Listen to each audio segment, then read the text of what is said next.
Hi, I'm Joni Hilton, your YouTube mom. Today I'm going to show you some interesting uses for coffee grounds. Now, if you don't drink coffee, no problem. I don't drink coffee. But the grounds can be used for a lot of good things. One is in your soil. You know, it's a wonderful thing for composting because it gives you lots of nitrogen and some acidic quality. And if you sprinkle it in your plants, it's a good little fertilizer. It also keeps cats out of your plants if you have a garden where a cat has been visiting. So it's a wonderful thing. You can even prevent fleas on a dog. After you shampoo your dog, rub coffee grounds into his fur, rinse it off real good, and you might be able to repel some of the fleas. And it'll prevent that wet dog smell. Now let me tell you what else coffee does. We've all seen people spill coffee on their clothes and it stains, right? That tells you it's a dye.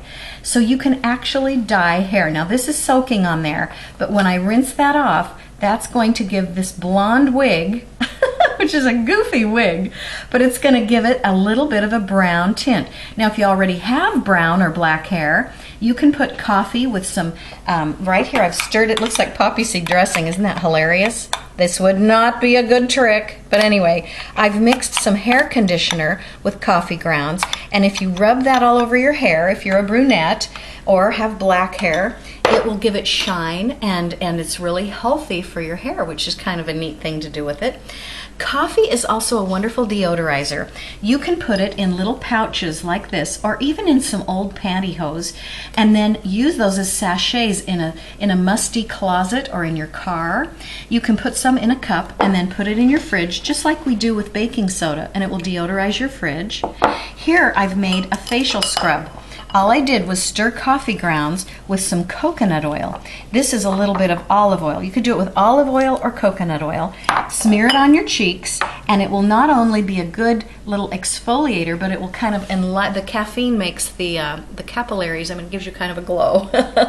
Now, a lot of you've probably done this. If you're at all crafty, you've probably dyed fabric. Here's some white lace. Let's say you're making a craft or something, and you want it to look a little bit like an old lace, and you want to have it kind of a vintage look, or, well, I was going to say tea stained, because you can do the same thing with tea, but you can color the lace, and when you rinse that out, that's going to have a nice tan effect.